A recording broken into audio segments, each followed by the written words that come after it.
리더십 전문가인 존 맥스웰이 관계의 기술이라는 책에서 인간관계에 영향을 주는 6가지 중요한 단어를 제시합니다. 그래서 그 내용 속에 관계에서 가장 덜 중요한 단어, 이게 I, 나. 그 다음 두 번째로 가장 중요한 단어 we, 우리. 세 번째 가장 중요한 두 단어 thank you.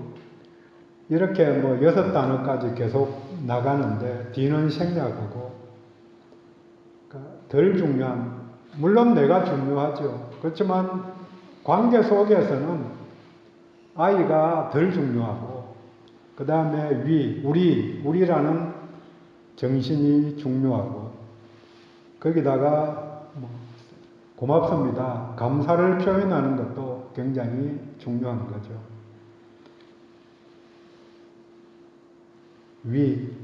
우리라는 의식이 공동체를 만들고 유지해 갈 수 있게 도와줍니다. 이 말은 관계라는 말로 바꾸어 사용할 수 있습니다. 우리는 관계가 회복된 사람들, 영향을 주고받는 사람들입니다. 우리라는 관계의 핵심은 상대방을 이해하고 인정하는 것이고, 이럴 때에 상대방에게 영향을 줄 수 있다고 말합니다. 이를 위해서는 듣는 마음이 중요할 것입니다. 관계전도라는 용어를 본격적으로 처음 다룬 책이 관계 중심의 전도라는 책입니다. 저자인 오스카 톰슨 주니어는 사랑보다 더 중요한 단어가 관계라고 말합니다. 그 책 내용 속에서 사랑이 열차라면 객차라는 거죠. 사랑이 객차라면 관계가 레일이기 때문에 레일이 없으면 열차는 필요가 없듯이 관계 형성이 안 되면 사랑이 이루어질 수 없기 때문에 관계가 중요하다고 설명합니다. 이런 사랑의 관계는 공동체를 통해서 이루어지는데 사회적 공동체의 출발이 가정입니다. 물론 가정의 출발은 부부입니다. 이것은 아담과 하와 부부를 출발로 해서 가정이 구성되고 또 자녀들이 출생하고 이것이 확장되어서 사회가 이루어지고 국가가 이루어진 창세기 역사를 보면 알 수 있습니다. 그래서 부부 사이의 관계를 통해서 사회적 관계의 원리가 주어졌고, 그 원리 안에서 사회적인 윤리나 도덕을 따질 수 있을 것입니다. 복잡한 관계들이나 복잡한 내용들을 이해하는 방안은 단순한 모델을 설정해서 해석하는 것입니다. 그러니까 너무 복잡하니까 정리가 안 될 때에는 가장 단순하게 보고 접근해서 그것을 하나씩 확장시켜가는 거죠. 지난주에 이어서 기독교의 핵심 원리를 나눕니다. 지난주에는 서로 사랑하자 하는 관계의 원론을 나누었는데 오늘도 비슷합니다. 실천 방법하고 범위를 함께 나누도록 하겠습니다. 함께 읽은 성경이 에베소서인데, 에베소서는 교회의 머리 대신 그리스도, 주제가 교회론이라고 일반적으로 이야기를 합니다. 그러니까 교회에 빗대어서 하나님과 우리의 관계, 또 교회 공동체 내에서 서로와의 관계를 알려주고 있습니다. 오늘 본문부터 끝까지가 뒤에 나오는 에베소서 내용들이 그리스도 안에서 새로운 관계가 형성되었다는 걸 보여줍니다. 사람들 사이에서 가장 기본적인 원리를 먼저 알려주고, 그 다음에 구체적인 신뢰로 첫 번째로 부부 사이 관계, 그 다음에 부모와 자식 사이, 그리고는 상전과 하인 사이, 상하 관계 속에서 어떤 태도를 보여야 하는지를 계속해서 알려줍니다. 그러니까 기본 원리가 있고, 그 다음에 그걸 적용할 때에 부부 사이에서는 어떻게 적용이 가능한가, 그 다음에 부모와 자녀 사이에서는 어떻게 그걸 적용해야 하는가. 그렇게 접근해 보면은 기본 원리 속에 다 포함되어 있다는 거죠. 그걸 조금씩 바꾸어서 말을 표현하는 거죠. 물론 이 관계 이전에 부르심에 합당하게 행하라고 개인적인 삶의 기본적인 태도를 먼저 알려줍니다. 그 다음에 서로 간의 관계로 들어갑니다. 먼저 자신을 돌아보고 그 다음 타인과의 관계를 정상적으로 이루어가는 것입니다.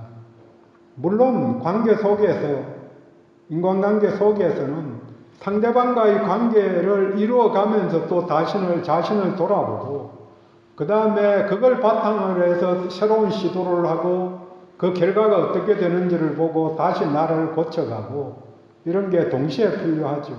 하지만 내가 어떤 사람이 되어야 한다, 이게 하나님이 주신 메시지가 있는 거죠. 그 속에서 하나님은 끊임없이 나를 향해서, 우리들을 향해서 온전하라고 요청하시는 거죠. 그 말을 구약에서는 바꾸어서 거룩하라, 거룩하라고 이야기하면은 좀 멀리 떨어져 있는 그런 감이 느껴지지만 꼭 같은 이야기죠. 완전하라.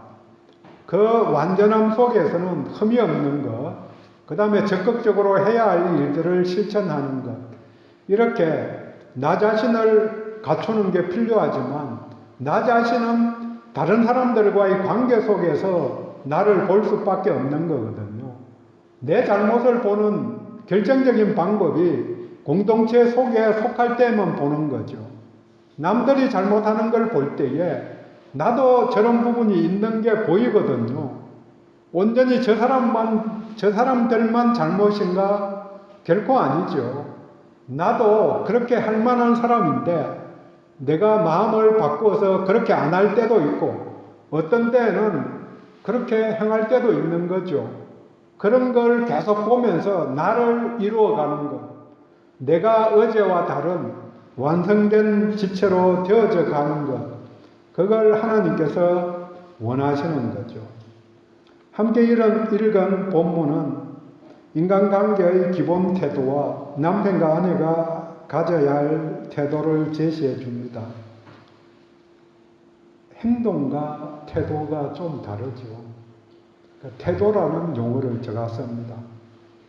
기본적인 전제는 그리스도 안에서 모든 사람은 존귀하다, 동등하다, 가치가 있다, 하나님이 만드셨다. 어떤 사람은 우리가 보기에는 불편하게 그렇게 하나님이 만드셨지만 하나님은 귀하게 만드신 거죠. 그분들조차도. 본문을 준비하면서 정리할 필요를 느낀 게 모든 권위의 원천은 하나님이신데 하나님께서 자신의 권위를 사람들에게, 지도자들에게 위임하셨는가 하는 점입니다. 어떻게 생각하세요? 하나님께서 가장에게 권위를 위임하셨는가?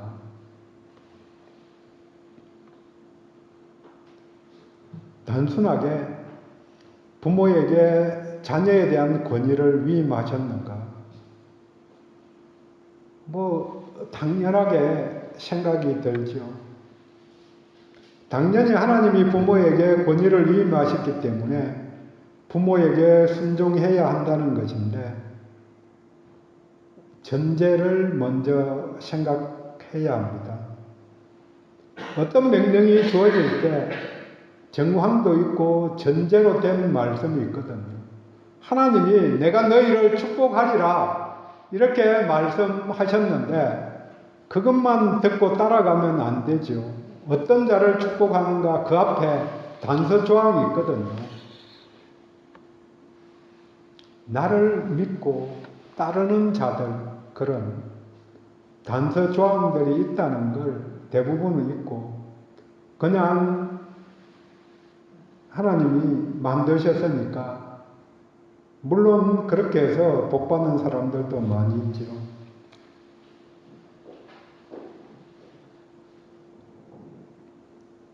가족들은 회중들과 같이 그리스도의 몸을 구성하기 때문에 몸에 유익할 때에만 그게 적합한 거죠. 본문을 보면서 정리해 봅니다. 첫 번째로 모든 인간 관계의 기본 원리입니다. 모든 성도들에게 주는 명령 22절. 그리스도를 경외함으로 피차 복종하라. 예수님을 경외하기 때문에, 귀하게 여기기 때문에, 두려움으로 대하기 때문에 예수 안에 있는 성도들은 예수 안에 있는 다른 지체들을, 가족들을 귀하게 봐야 합니다.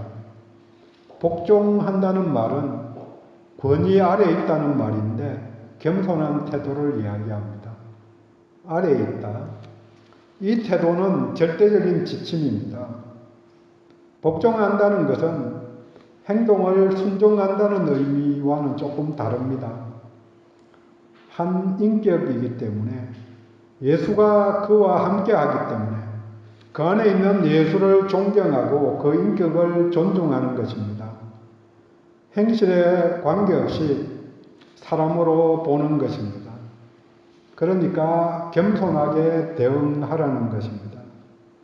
이 태도는 모두에게 해당되기 때문에 피차, 오늘 제목입니다. 피차. 서로 상호간을 범위로 잡은 것입니다. 악한 왕이기 때문에, 나쁜 상사이기 때문에 무시하는 게 아닙니다. 어느 누구에게나 겸손함을 잃지 않는 것입니다. 내가 저 사람이 악하기 때문에 겸손하지 않아야 되겠다. 그건 나도 악하다. 그걸 표현하는 거고 드러내는 거죠. 물론 내 악함이 있는 걸 알죠. 그렇지만 훈련받았고 하나님 안에서 고쳐나가야 될 부분이죠. 쉽지는 않지만 자녀들에게까지 겸손하게 대응하고 섬겨야 합니다. 다시 반복하지만 이 복종은 상대방이 원하는 것을 다 들어준다는 말은 결단코 아니라는 거죠. 하나님 뜻 안에서 거부해야 할 것은 단호하게 거부해야 합니다. 잘 믿는다. 엔젤 증후군, 천사같이 보이려고 하는 그런 마음들이 사람들에게 일부 있는 거죠. 그러면 우유부단하고 소극적으로 끌려다니는 듯한 이미지를 연상할 수 있는데, 그것은 약할 따름이지 겸손과 거리가 멀고 복종과도 전혀 관련이 없는 착각일 따름입니다. 단호하게 끊어야 될 걸 끊는 게 한편으로는 용기이기도 하지만 한편으로는 겸손한 복종이죠. 뭘 먼저 생각하느냐? 예수 그리스도를 먼저 생각할 때에, 또 두 번째로 가족을 먼저 생각할 때에 끊을 걸 끊을 수 있는 거죠. 그래서 자료를 보면은 연봉 협상을 할 때 강하게 나가는 사람들이 좀 더 많이 받는데요. 미국 같은 경우죠. 우리나라에서는 협상할 때 그런 게 별로 없기는 한데, 어쨌든 프리랜서로는 계약을 하니까 그래서 한 30% 정도 더 많이 받는다고 이야기하거든요. 근데 그렇게 협상을 강하게 나가지 못하는 사람들에게 조언하는 말이, 그 사람을 불쌍히 여기기에 앞서서 가족을 먼저 보라. 내가 2만 불 받아가지고 가족들이 편안하게 잘 살 수 있는가, 이걸 생각하면 강하게 나갈 수 있는데, 자기만 생각하니까 한번 굽히면 되지. 그렇게 하기 때문에 연봉 협상 잘 못한다는 거죠. 뭘 먼저 생각할 건가? 예수 그리스도를 생각하면 단호하게 안 되는 건 안 돼. 이렇게 이야기할 수 있는데 우선순위를 전제가 그리스도를 경외함으로 하나님을 두려워하기 때문에 하나님을 먼저 생각하고 예수님이 이루신 일을 먼저 생각하고 지난주에 나눈 사랑을 먼저 생각하기 때문에 복종하는, 존중하는 것입니다. 이 복종의 관계는 모든 인간관계의 초석입니다. 성도들에게 목사에게 복종하라 하면 부담이 있을 수 있지만 복종하는 태도를 보여야 한다. 그러니까 태도라는 말과 행동이라는 말을 구분할 필요가 있는 거죠. 우리는 우리 이미지상으로는 복종한다 그러면은 모든 행동을 거기에 맞춰서 순종한다까지 다 포함해서 접근하는데 조금 다르다는 거죠. 피차 동시에 목사에게도 성도들에게 복종하라고 말씀하십니다. 꼭 같다는 거죠. 피차니까. 이 사람만 복종하는 게 아니고 이 사람만 복종하는 것도 아니고 피차. 이게 그 적용을 봐도 똑같이 적용을 되죠. 상호 간에 북한식으로 호상 간에 복종하는 것입니다. 그리고 복종이 뭐냐? 필요를 채워주라는 요청입니다. 그리고 이 요청에 대한 반응입니다. 누구나 필요로 하는 것들이 있습니다. 이 필요가 채워지기를 바라기 때문에 주변 사람들에게 요청을 하게 되고 이 요청을 들은 상대방은 결정을 하게 됩니다. 물론 이 요청은 물질적인 것도 있지만 더 많은 경우에는 자긍심이나 존재에 대한 인정입니다. 이 명령 안에서 질서가 유지될 때 하나된 공동체가 이루어져 갑니다. 피차 복종하라는 명령이 실제적인 관계 속에서 어떻게 나타나는가 하는 면이 오늘 본문에서 부부 사이를 통해 보여줍니다. 뒤에 나오는 종과 상정 관계 이것도 꼭 마찬가지로 가만히 뜯어보면 필요를 채워주고 각자 복종의 구체적인 지침들이 있는 거죠. 그러니까 꼭 같은 내용 속에서. 두 번째로 부부 사이에서 아내에게 주는 명령입니다. 이 원리는 모두에게 주는 명령과 같습니다. 단순하죠. 22절 자기 남편에게 복종하기를 24절 아내들도 범사에 자기 남편에게 복종할지니라 33절은 단어를 바꾸어 존경하라고 말합니다. 혹자들은 생각합니다. 아니 이 시대에 무슨 고리타분하게 남편에게 복종하라 하는가? 하지만 구시대의 발상이 아니고 모든 인간관계에 주어지는 명령과 꼭 같은 명령입니다. 물론 설명은 조금 길게 나옵니다. 조금 전 나누었지만 복종은 필요를 채워주는 것입니다. 남편의 필요가 무엇인가? 23절 남편이 아내의 머리됨이니 리더십의 인정에 대한 필요를 말합니다. 돕는 배필로 남편의 필요를 채워주는 것이 부모 자식 관계도 마찬가지죠. 서로의 필요를 채워가는 거죠. 부족함을 채워주는 것의 출발이 복종하는 태도입니다. 존중하지 못하면 무시하면서 어떻게 채워줄 수 있겠습니까? 상처만 주고 상처만 받죠. 확장해보면 가장 작은 공동체의 부부 사이에서부터 가정, 사회, 국가에 이르기까지 리더십을 인정하고 겸손한 태도를 보이라는 요청입니다. 당장 의문이 들 수 있습니다. 악한 자들을 어떻게, 불의한 자들을 어떻게 대처해야 하는가? 마찬가지입니다. 개인적인 겸손과 동시에 그 불의를 척결하기 위한 단호한 행동을 하는 것입니다. 동시에 한 발자국 더 나아가서 나 자신조차도 불의의 도구가 되지 않는 준법 투쟁이 적실할 것입니다. 그리고 태도를 말씀드린 바와 같이 복종은 지배가 아닙니다.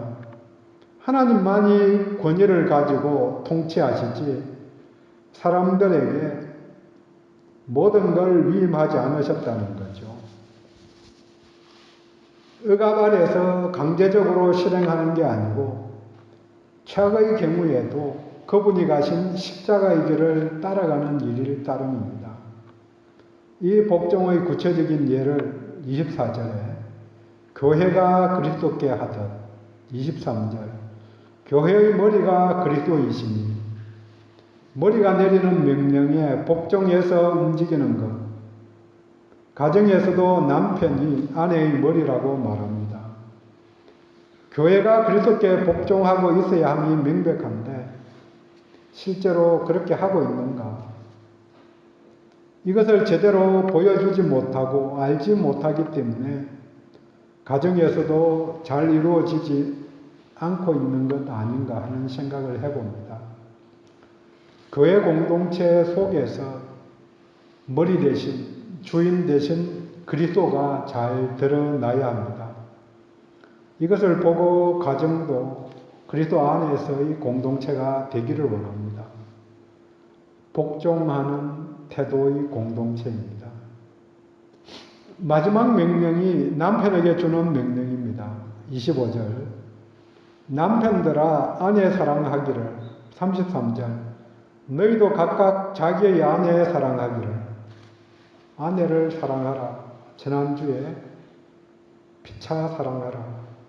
그런데 그 사랑의 범위와 예정을 또 더해 줍니다. 25절. 그리스도께서 교회를 사랑하시고 그 교회를 위하여 자신을 주심같이 33절도 자신같이 사랑하라 요청합니다. 25절 말씀은 목숨을 걸고 목숨까지도 바쳐서 사랑하라. 33절 자신을 위해 가진 애착과 같이 사랑하라고 말합니다. 남편과 같이 돕는 배필로 아내의 필요, 아내가 바라는 사랑을 채워주라는 요청입니다. 이제 스스로 질문해 볼 수 있기를 원합니다. 복종과 사랑, 뭐가 쉬울까요? 복종하는 게 쉬울까? 사랑하는 게 쉬울까? 사람들은 사랑이 쉽다고 생각을 하지요. 넘쳐나는 게 사랑이잖아요. 복종이라는 단어는 넘쳐나지 않잖아요. 군대에서조차 요새는 불의한 명령에 따랐다가 처벌받는 시대가 되었잖아요. 왜 거부하지 못했냐? 이렇게 묻는 거죠. 아니 말이 되냐? 군대에서 상명하복이 당연한데 그래서 국민들 총사라고 그러면 안 쏴서 뭐 그게 계속되는 시대에는 벌 받고 또 이런 시대에는 따라갔다고 벌 받는 게 뭐 지금의 시대인 것 같기는 한데 어쨌든 금교 비슷하게 생각이 들기도 하지만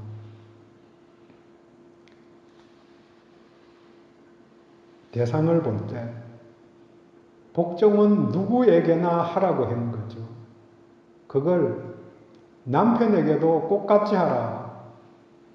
지도자에게 했듯이 아니면은 뭐 어떤 의미로 가졌던 모든 세상 사람들을 다 복종하는 태도를 갖고 겸손하게 대하라. 그게 쉬울까? 사랑하는 게 쉬울까? 사랑은 아내에게. 일반 명령이 더 쉬울 수 있다는 거죠. 거기다가 조금 더 나가서 본문 말씀대로면 사랑은 목숨을 거는 거죠. 생명을 걸지 않은 사랑은 사랑이 아니다. 그렇게 표현하는 거죠. 어디까지? 예수님이 나를 위해서 생명을 거셨으니까 그분 사랑은 사랑이다. 그 다음 교회를 위해서 해석이 생명을 바쳤으니까 그건 사랑 맞다. 순교했으니까 그건 사랑 맞다. 물에 빠졌는데 남 죽어가는 사람 구해주고 자기가 죽었으니까 그거는 목숨을 건 사랑 맞다. 그거 외에 나머지 정도는 아니라는 거죠. 물론 자그마한 것도 뭐 결코 아니라고 말할 수는 없지만 정도가 다르다는 거죠. 비교할 게 생명까지 건 사랑을 하라고 요청을 했고 그 다음에 복종을 반드시 하라고 그렇게 이야기하는 거죠. 사랑하라의 배경 속에도 복종하라의 배경이 들어있는 거죠. 왜요? 그게 기본 전제니까. 피차 복종하라고 먼저 이야기했는데 그걸 복종을 어떻게 표현할 건가? 꼭 같은 거죠. 죽도록 복종하라, 죽기까지 복종하라. 이런 명령은 제가 못 찾아봤어요. 성경 한번 열심히 찾으셔서 알려주세요. 복종에 죽기까지 그런 말이 들어있는가? 내 사랑에는 죽기까지가 들어있는 거죠.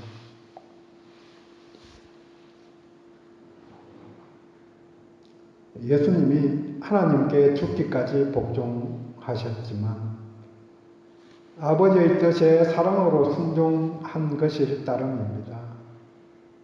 하지만 복종에 대해서 그렇게 말 안 했다는 거죠. 그렇지만 사랑하라는 명령은 자신같이 나아가 죽기까지 하라고 명령합니다. 그리고 예수님이 그 본을 보여주셨습니다. 로마서 5장 7절에 이야기합니다. 의인을 위해서 죽는 게 쉽지 않고 선인을 위하여 용감히 죽는 자는 혹 있거니와.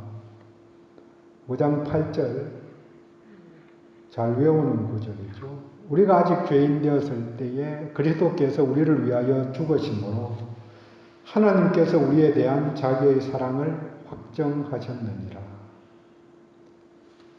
복종보다 사랑이 어려울 수 있다는 이야기를 장황하게 이야기 드렸습니다. 부부간에는 31절 사람이 아내와 둘이 한 육체가 되는데 교회와 비슷하죠. 그 한 몸을 유지하는 비결이 복종과 사랑입니다. 그런데 이 복종은 모든 사람을 대상으로 하는 것일 뿐더러 아내는 남편을 대상으로도 실천합니다. 인간관계의 기본입니다. 남편은 아내를 자기 생명보다 더 귀하게 여기고 섬기라고 요청합니다. 그리스도가 교회를 위해 생명을 투자했기 때문에 교회의 머리가 되셨습니다. 꽃같이 가정도 남편이 생명을 투자해야 해서 세워야 할 공동체입니다. 정리합니다. 피차 복종하라. 아내여 남편에게 복종하라. 남편들아 아내를 사랑하라. 기도합니다.